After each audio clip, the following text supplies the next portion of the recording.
हाय, मेरा नाम है अभिलाष थपलियाल और आप देख रहे हैं जनसत्ता। नमस्ते, मैं हूं करण सिंह राठौर और आप देख रहे हैं जनसत्ता। मैं कहता हूं कि एक होता है हीरो, हॉट होता है, एक होता है कूल होता है। ये हैं जो हॉट भी हैं, कूल भी और वार्म भी। वाह बड़ो, कुछ नहीं मेरा ओला उनको शॉल ला के दिया, शॉल ओढ़ा और बैठे हुए अपने फोन पर लगे हुए हैं। बड़ो अभी जब इतना लाइट होता है ना, मेरे को बता बड़ो। 2-3 हज़ार रुपए दे के लड़की खरीद लेते हैं।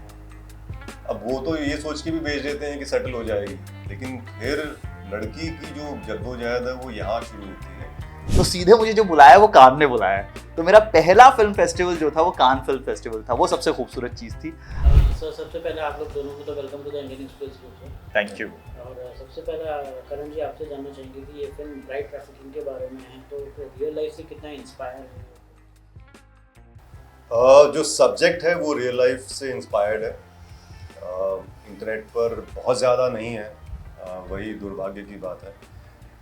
कुछ इंसिडेंट्स हैं जो बहुत ज़्यादा डार्क हैं और उसके लिए स्क्रीन प्ले में उतना स्कोप नहीं था, क्योंकि एक तो शॉर्ट फिल्म है और शॉर्ट फिल्म में आपकी लिमिटेशंस होती हैं, बजट भी होता है, वक्त भी होता है। तो हमने इसको बहुत सिंपल रखा है, लेकिन ये जो ब्राइड ट्रैफिकिंग है ये होता है, बहुत वक्त से होता है। क्यों हो रहा अब तक ये हमको नहीं पता। तो हमारी सिर्फ कोशिश ये थी कि इस बारे में कम से कम अवेयर करें ताकि कुछ बड़ा कदम उठाएं। करण जी, आपसे ये भी जानना चाहेंगे, ये 17 मिनट की जो शॉर्ट फिल्म आपने बनाई है, ये इतना बोल्ड सब्जेक्ट आपने चुना है इसको, तो इस पे जो है मतलब कि क्या लगता है कि इतनी शॉर्ट फिल्म में मतलब कि कैसे जस्टिफाई किया आपने इस चीज़ को? मतलब कुछ चीज़ें, अगर आपको एक हल्का सा मोमेंट ऐसा मिल जाए जहाँ पर आपने ऑडियंस के दिल में उस बच्ची के लिए दर्द पैदा कर दिया, तो काम हो गया। वो जिससे गुजर रही है वो हम नहीं बता सके, शॉर्ट फिल्म थी इसलिए, लेकिन एक छोटी बच्ची जिस पेन से गुजर रही और जब उसे पता चलता है कि वो बचा ली गई है, उसकी जो खुशी है, अगर उसने लोगों की आंखें नम कर दी तो सॉर्ट हो गया। क्योंकि ब्राइड ट्रैफिकिंग हो या कोई और जुल्म हो किसी पर भी, वो नहीं होना चाहिए। अगर आपने किसी का दर्द लोगों तक पहुंचा दिया तो काम हो गया, चाहे फिर वो कैसा भी जुल्म हो। तो वो हम कर पाए। अभिलाष जी, आपसे जानना चाहेंगे कि एज एन एक्टर आपने ये रोल के बारे में बताइए और क्यों चुना आपने ये शॉर्ट फिल्म करने के लिए। और यार, ऐसी कहानियाँ सिर्फ बहुत कम होता है कि आपके पास ऐसी कहानियाँ आएँ। जिस तरह का स्पेस में हम लोग होते हैं, यूजुअली कमर्शियल कहानियाँ आ रही होती हैं कुछ अलग तरह के। इन मुद्दों पर मुझे याद भी नहीं कि पिछली बार कौन सी कहानी कही गई थी। आज की सिचुएशन में, मैं अभी कुछ वक्त पहले भी जब प्रेस से बात कर रहा था, मैंने सेम चीज़ कही थी कि चाहे हम लोग मणिपुर की सिचुएशन को देखें, राजस्थान में जिस तरह के कॉन्वर्सेशंस हो रहे हैं महिलाओं के खिलाफ, अपने बचपन से हम लोग सुनते आ रहे हैं, देखते आ रहे हैं ऐसी चीज़ें होते हुए। As film makers, as artist, हमारे हाथ में सिर्फ यही है कि हम इन कहानियों के थ्रू वो मैसेज पहुंचा सके, वो कहानियाँ कह सकें जो हम कहना चाहते हैं। करण का आइडिया था, बहुत इंटरेस्टिंग आइडिया था। इन्होंने नरेट किया और मतलब मुझे नहीं लगता, मैंने ऐसा भी कहा था कि मैं टाइम लूँगा। मैंने कहा था यही जगह जहाँ पर मैंने, जैसे ही सर ने मुझे हाँ कहा, राधे के सेट पर सर थे, जैकी सर, उन्होंने जैसे हाँ कहा, मैं सीधा यहाँ पर आया और यही जगह थी। यहाँ पर सिर्फ इसकी जगह पर एक दूसरा सोफा था और मैंने नरेट की और अभिलाष ने तुरंत हाँ कह दिया। तो कहानियाँ, बहुत ऐसी कहानियाँ मुझे लगता है कि जब तक कही जाएंगी, कही जानी चाहिए। इनफैक्ट जिस तरह की सिचुएशन में हम लोग हैं, जिस तरह की सिचुएशंस हम लोग फेस करते हैं, ऑब्वियसली ब्रेव स्टेप है करण की तरफ से, क्योंकि जब करण ने फिल्म बनाई थी तो उनके पास कोई प्रोड्यूसर नहीं था। करण ने जब ये कहानी लिखी थी, वो बस खुद लिखी कहानी थी। उन्हें पता था वो डायरेक्ट करने वाले हैं, जाकी सर थे, मैं थे। उनके पास और कुछ ऐसा सपोर्ट नहीं था कि या तो बहुत बड़ा कोई प्रोड्यूसर बैक कर रहा हो इस कहानी को, या बहुत सारा पैसा हो, या एक्स्ट्रा पैसा पड़ा हुआ चलो एक फिल्म बना लेते हैं। कि वो सिर्फ इंटेंट की वजह से वो कहानी बाहर आई है। और वही इम्पैक्ट हम लोगों ने जब स्क्रीनिंग भी करी और कुछ लोग आंखों पर ऐसे हाथ रख के उठे 17 मिनट के बाद, और जिस तरह के रिएक्शंस मिले, इट जस्ट शोज कि अगर आपका इंटेंट करेक्ट है तो कहानी तो बाहर आई जाती है। कई बार कहा जाता है कि स्टोरी हीरो होती है, पर मुझे ये भी लगता है कि जैकी सर की होने की वजह से इस कहानी को इतना पुश मिल पाया है। कहानी ऑब्वियसली बहुत इंटरेस्टिंग थी, बहुत बहुत कमाल की कहानी थी, लेकिन जब आप हीरो स्क्रिप्ट को एक एक्चुअल हीरो मिल जाता है तो जो कॉम्बिनेशन मिलता है वो बड़ा कमाल है। एंड जैकी सर ने मतलब लास्ट अभी तक भी जब तक स्क्रीनिंग्स वगैरह हो रही थी, he was throughout there talking about it with so much passion. So yeah it's beautiful यार, ऐसी कहानियाँ जब तक कही जाएंगी हम लोग तो तैयार होंगे उनका हिस्सा बनने के लिए। और अभिलाष ने बहुत कैरेक्टर को बहुत पकड़ा है। हम लोग नॉर्थ से हैं दोनों, तो ही अंडरस्टैंड्स जो लैंग्वेज है, बॉडी लैंग्वेज है, गांव का लड़का कैसे खड़ा होगा, कैसे बात करेगा, कैसे एक्सप्रेस करेगा हर चीज़, वो बहुत अच्छे से पकड़ा है। I am happy that he was part of the film. But एक बहुत मेजर प्रॉब्लम होती थी, तो क्योंकि मैं दिल्ली से आता हूँ तो हरियाणा के बहुत लोगों से मैं मिला हूँ, तो जैसे ही राजस्थानी में कोई चीज़ करण मुझे बताते थे तो मैं बाय डिफॉल्ट उसको हरियाणी में बोलने की कोशिश करता था। तब फिर मेरे को करण बोलता रुक रुक रुक, ये ऐसे नहीं बोलते, इसको ऐसे बोलते। तो उनके राजस्थान से होने का बहुत फायदा हुआ कि वो कैरेक्टर की जुबान, मुझे लगता है क्योंकि मैं आता भी रेडियो बैकग्राउंड से हूँ, तो मैं जुबान पर बड़ा फोकस करता हूँ कि मेरा कैरेक्टर सुनाई सही दे, चाहे वो एस्पिरेंट्स का एसके हो या फिर हमारी इस फिल्म का एक कैरेक्टर, उसकी जुबान अलग अगर अलग सुनाई देगी तो फिर वो कैरेक्टर अलग दिखेगा।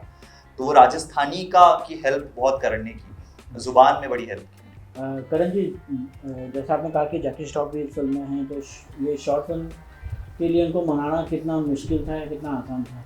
सर, अगर कोई कॉज हो ना तो सर को मनाना बिल्कुल आसान होता है।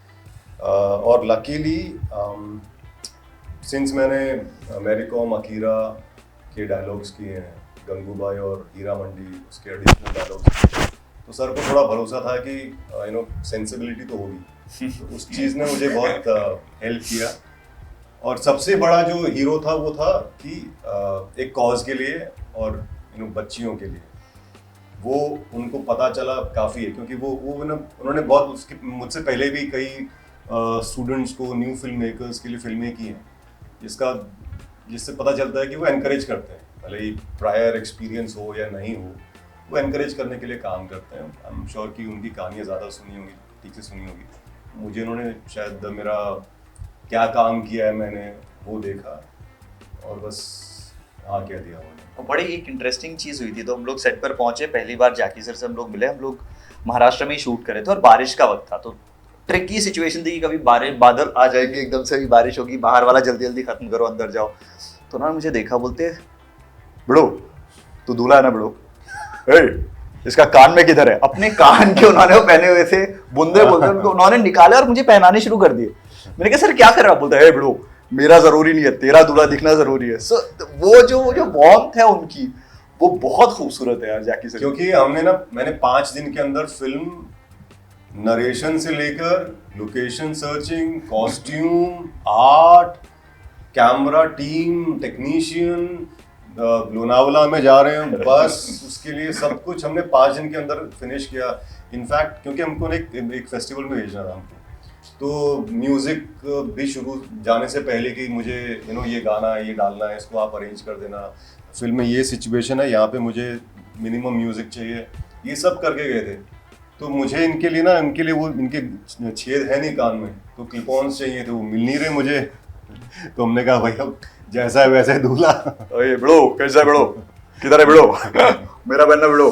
सो he is very very very sweet, बहुत कमाल। और उसके बाद जिस तरह का रिएक्शन, इनफैक्ट जब इंटरनेशनल फेस्टिवल्स में भी ये फिल्म ट्रैवल कर रही थी, इंटरनेशनल फेस्टिवल्स में, हिंदुस्तान के फेस्टिवल्स में जिस तरह का रिएक्शन मिल रहा था, हमें लग रहा था यार ये कहानी तो करेक्ट कहानी कह दी यार हमने, ये तो मतलब सही में कनेक्ट कर रही है बहुत सारे लोगों के साथ। और सर हमको थोड़ा लेट हो गया था, हमने सोचा था कि 1 दिन में फिनिश हो जाएगी, ये भी बेचारे बाहर वेट कर रहे थे। सर का भी ऑलमोस्ट 2 बज गया था, तो उनके जो टीम वाले थे कह रहे थे करण आपने कहा था 12 तक हो जाएगा, सर का शूट है सुबह। तो सर ने बोला कि मैं कहीं नहीं जा रहा हूँ, मैं यहीं बैठा हूँ, ये चलेगा 4 बजे तक, मैं कहीं नहीं जा रहा हूँ। बाकी सब चुप हो गए, सर बैठे रहे और हमने शूट ख़त्म किया। जैसा उन्होंने कहा था 4 बजे शूट ख़त्म किया, वो खुद ड्राइविंग सीट पर बैठे और मुंबई आए। उनका सुबह 8 बजे की शिफ्ट थी, तो ये उनका और पूरे वक्त बाहर बैठे हैं, मतलब उनका जो आउटडोर शूट था हल्का हल्का डजल भी होना शुरू हुआ। ए बड़ो कुछ नहीं मेरा बोला उनको शॉल ला के दिया, शॉल ओढ़ा और बैठे हुए अपने फोन पर लगे हुए हैं। बड़ो अभी जब इतना लाइट होता है ना मेरे को बता बड़ो। तो वो यार मतलब, और ये कमिटमेंट समझ में आता है कि इस एज में, जबकि जैकी सर को ये कुछ भी करने की जरूरत नहीं है, वो हमें कहेंगे कोई कि पैसे नहीं अभी लिए। कोई शूट नहीं होगा, कल करूंगा, तो हम चुपचाप करेंगे। कोई But, पैसे नहीं लिए, जहाँ पर भी प्रमोशन होता है पहुंच जाते हैं वो कुछ नहीं कहते कि कार भिजवा या Correct. क्या करना है क्या नहीं करना, बस पहुंच जाते हैं। उस दिन भी बोला, रात को बाहर बैठे थे शूट के वक्त, बड़ो ठंड लग रही है जल्दी कर। बहुत बहुत कमाल एक्सपीरियंस। और ये ना हम यंगस्टर्स को तो स्पेशली समझ में आता है लाइफ में क्या नहीं करना है, वो बहुत सारे एक्सपीरियंसेस से समझ में आता है, लेकिन क्या करना है वो बताने के लिए ना ऐसे लोग होने हमारे सामने बहुत जरूरी है। हम उनको सही पहली फिल्म मिली हीरो, वो हीरो है। मतलब वो स्क्रीन पे हो बाहर हो, मैं कहता हूँ कि एक होता है हीरो हॉट होता है, एक होता है कूल होता है। ये हैं जो हॉट भी हैं, कूल भी और वार्म भी। वाह वाह, ये तो मतलब ये लाइन। करण जी, आपसे जानना चाहेंगे कि ह्यूमन ट्रैफिकिंग के इशू पर पहले भी लोग फिल्म बना चुके हैं, तो इस फिल्म में ऐसा क्या खास है जो लोगों को तो देखिए, आपने जो बात की है ना ह्यूमन ट्रैफिकिंग, वो अलग है। ये है ब्राइड ट्रैफिकिंग, इसके बारे में बहुत कम लोग जानते हैं। तो इसमें ये होता है कि कुछ लोग होते हैं इनकी या तो शादी नहीं हुई होती है या विधवा हो जाते हैं, विधुर हो जाते हैं, और उनको अपने फिजिकल नीड के लिए या इमोशनल मेंटल जो भी है उसके लिए उनको कोई साथी चाहिए होता है, तो वो लोग खरीदते हैं लड़कियाँ। अब कुछ ऐसे स्टेट्स हैं जहाँ बहुत गरीबी है और 4-5 बच्चियाँ हैं, एक की भी शादी करने की उनकी हालत नहीं है, तो वहाँ से लोग ना बच्चियों को ये बोलकर लेकर आते हैं कि हम इसकी शादी कराने वाले हैं, और बता देते हैं कि लड़का थोड़ा बड़ा है, बट उनका ये होता है कि चलो लड़की को घर मिल जाएगा, सेटल हो जाएगी, वो आ जाती है और उनको ऐसा 2-3 हज़ार रुपये दे के लड़की खरीद लेते हैं। अब वो तो ये सोच के भी बेच देते हैं कि सेटल हो जाएगी, लेकिन फिर लड़की की जो जद्दोजहद है वो यहाँ शुरू होती है, जब उसको पता चलता है कि एक बूढ़े को ब्याही भी नहीं गई, शादी नहीं होती, वो घर में रहती है, इस्तेमाल की जाती है, बच्चे को ही आते हैं, बच्चे को कभी नाम नहीं मिलता, और अगर उसका मन भर गया या वो मर गया तो जैसा कि फिल्म में भी कहा गया है कि उसको या तो निकाल देता है और या दोबारा बेच देता है। उसका क्या नुकसान है, 2000 रुपये में उसने खरीदी, क्या नुकसान है उसका, निकाल ये देता है। शर्म की बात है, मतलब किसी भी देश के लिए, किसी भी समाज के लिए जहाँ पर कि इंसान को, मैं जेंडर एग्नोस्टिक चीज़ कह रहा हूँ, महिला या बच्चे, उसको कमोडिटी की तरह, सामान की तरह हम लोग यूज़ करते हैं। जैसे हम लोग घर के पर्दे और बिस्तर और टीवी खरीद के लाते हैं, वैसे किसी को खरीदा जाए, उससे ज़्यादा शर्म की चीज़ किसी समाज के लिए नहीं हो सकती है। और ऐसे बहुत सारे इंसिडेंट्स देखें, सुने गए। ऐसा कुछ नहीं है कि हमने पहले नहीं सुना है, हमें पता नहीं है कि अरे 18 साल से कम की बच्ची की शादी हो गई, हमने हमेशा से सुनते चले आ रहे हैं। ये तो चलिए एक बहुत ही घृणा वाली चीज़ है, लेकिन इवन जब हम लोग पैसे देते हैं कि हाँ हमारी बेटी की आपने शादी कर ली, ये लीजिए घर का सामान ले लीजिए, जिसको हम लोग अलग अलग तरीक़ों से बहुत सारी आशीर्वाद के रूप में ये चीज़ रख लीजिए, शर्म की बात है हमारे लिए, अगर किसी भी समाज के लिए, अगर वहाँ पर महिलाओं के लिए, बच्चियों को एज अ कमोडिटी यूज़ किया जाता है। और अगर इसके बारे में हम नहीं बोलेंगे एज दिस इंडस्ट्री जिसकी की रीच इतनी बड़ी है, जो कह सकती है इस चीज़ को सामने आके, जो सवाल उठा सकती है, तो फिर कौन कहेगा। करण जी, ये फिल्म इंटरनेशनल फिल्म फेस्टिवल में भी जा रही है क्या है? ये जाकर आ चुकी है, कई सारे अवार्ड्स मिले हमको, और इसलिए खुशी है कि ये जो सब्जेक्ट है इंटरनेशनली इसके बारे में हमने अवेयर किया है, और अब आप सब हैं, आपके ज़रिए और ज़्यादा लोगों तक पहुंचेगी। आर्टिस्ट जो हैं सारे नॉन आर्टिस्ट हैं, उनको देखने के लिए भी लोग देखेंगे, उन तक भी इसी बहाने पहुंचेगी। अभिलाष जी, आपसे जानना चाहेंगे कि मतलब कैनेडी फिल्म के बारे में बताएं, और आपको ये फिल्म कैसे मिली और अनुराग कश्यप के साथ काम करने का एक्सपीरियंस कैसा है? यार कैनेडी बहुत ही अलग तरीके से मिली। बेसिकली तापसी और पावेल मेरे बड़े कमाल के दो दोस्त हैं, ये दोबारा की शूट कर रहे थे पुणे में, और मैं उनसे मिलने गया था, और अनुराग सर वहाँ पे डायरेक्ट कर रहे थे, तो वहाँ अनुराग सर से मुलाकात हुई, पता नहीं उन्हें क्या नज़र आया मुझ में। उसके बाद मैं ब्लर नाम की एक फिल्म शूट करा था तापसी के साथ कुमाऊं में, नैनीताल में। तो वहाँ अनुराग सर का मेरे पास कॉल आया, उन्होंने कहा हाँ भाई अनुराग बोल रहा हूँ, तेरे को एक स्क्रिप्ट भेज रहा हूँ, तो पढ़ और बता तू ये करेगा नहीं करेगा। ये कैसे सवाल पूछ रहे हैं, मतलब कि करेगा नहीं करेगा। बहुत कमाल की स्क्रिप्ट, जो अनुराग सर तो मतलब वो ये कि अपनी कहानियाँ लिखते भी हैं, कहते भी हैं, डायरेक्ट भी करते हैं। तो फिर उस तरीके से वो फिल्म मेरे पास आई।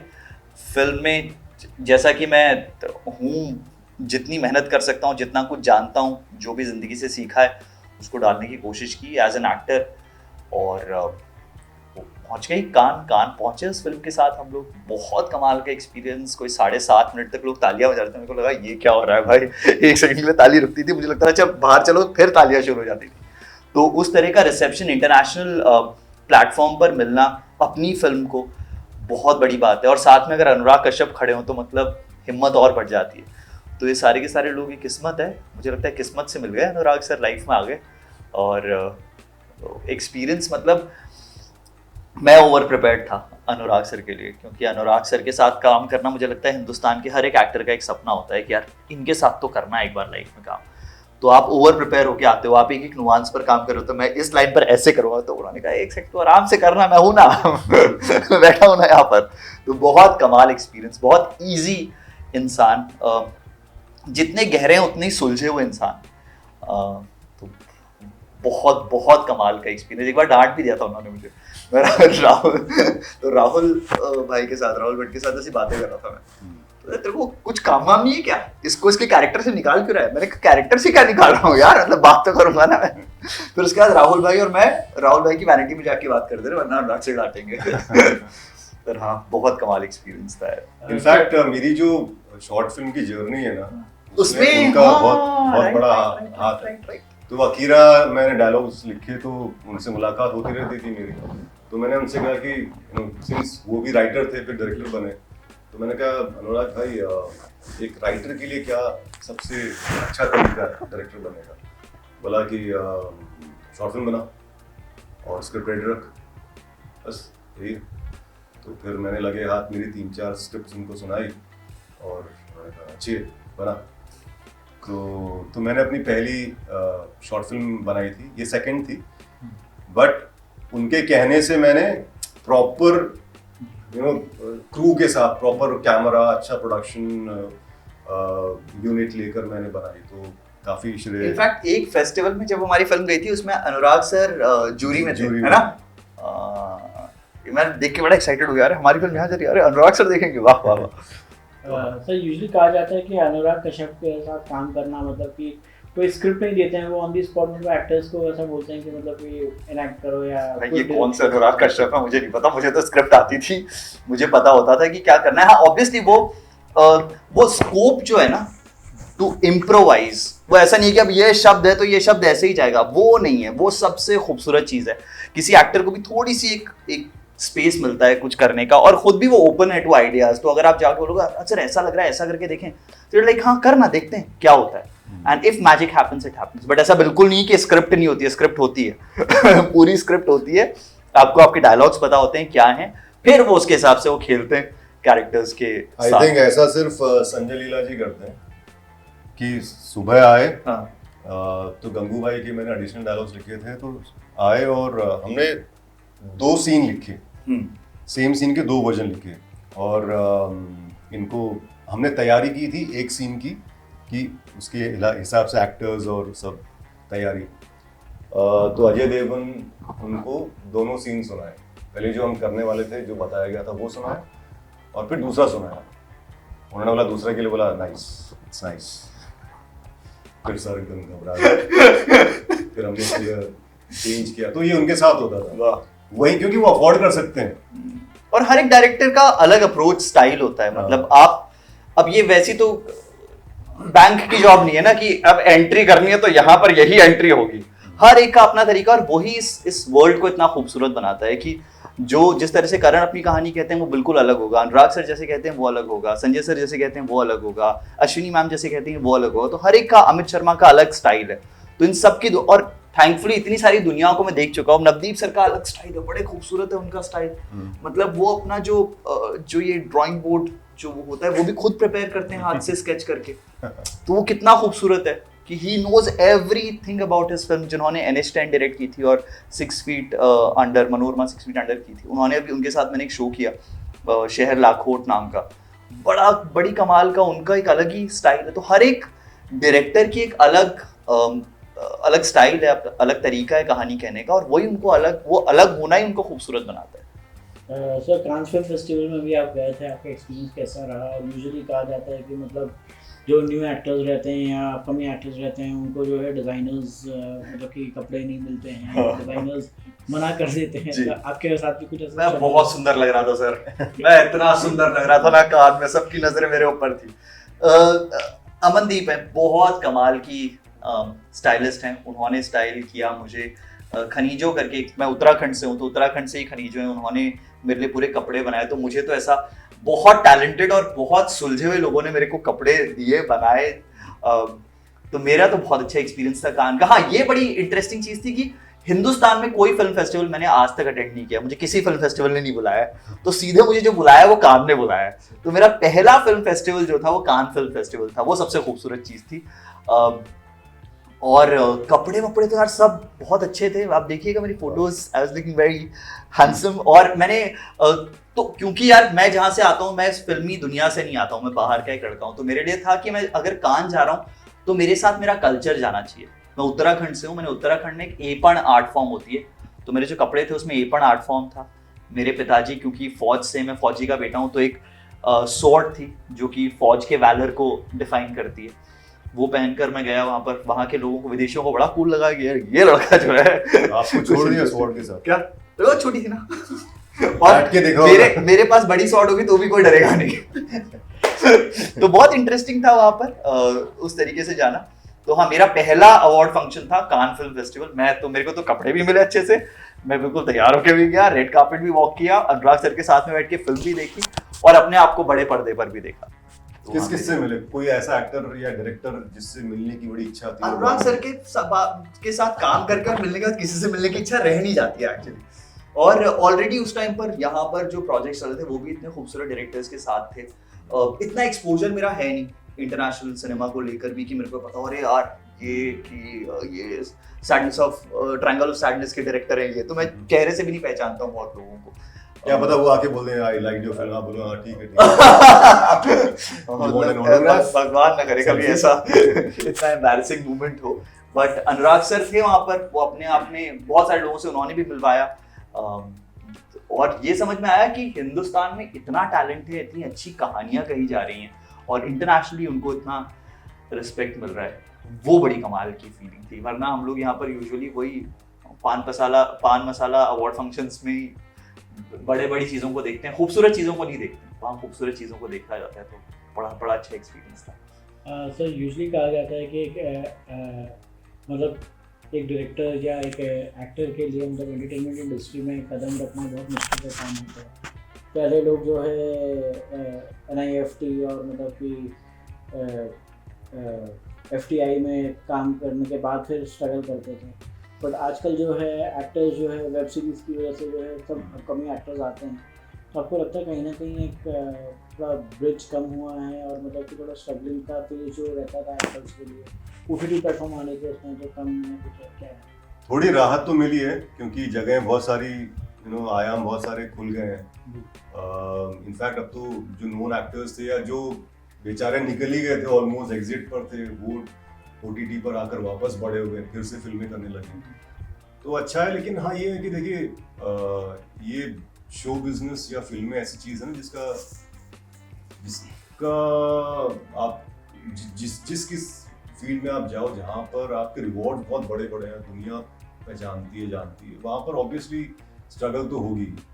और प्लस ये ऐसी जगह है जहाँ पर आपके करोड़ों लगते हैं, 2-3 साल आप काम करते हैं, करोड़ों रुपए आप पर खर्च होते हैं, और वो एक दिन में जनता कह देती है कि बकवास है और सब लॉस हो जाता है। ये ऐसी एक आई थिंक एकमात्र ऐसी जगह है ना, तो मुश्किल तो होना ही है।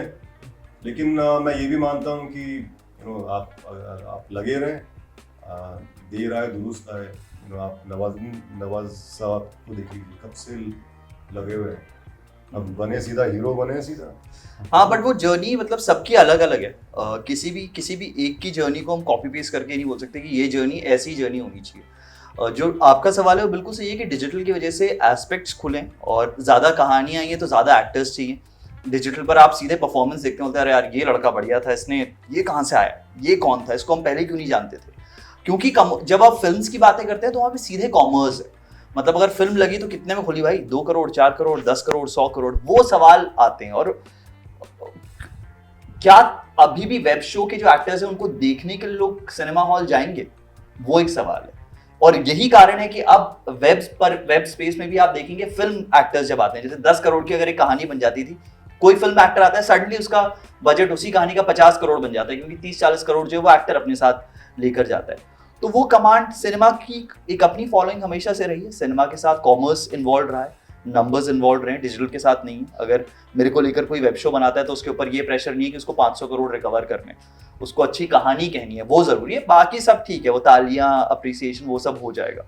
तो हाँ, उस तरीके से मुझे लगता है कि काफ़ी नए एस्पेक्ट्स, नए आयाम, नए एवेन्यूज हमारे सामने खुले। मेरे लिए मेरी शुरुआत वैसे तो मैं बहुत कुछ कर रहा था पहले, लेकिन एज एन एक्टर एस्पिरेंट्स के बाद ही कहूँगा मेरी शुरुआत हुई। जो डिजिटल शो था एस्पिरेंट्स इतना बड़ा हुआ, उसके बाद फिर फाड़ू, ब्लर, कैनेडी, अभी 2-4 और शोज हैं, फिल्म्स हैं।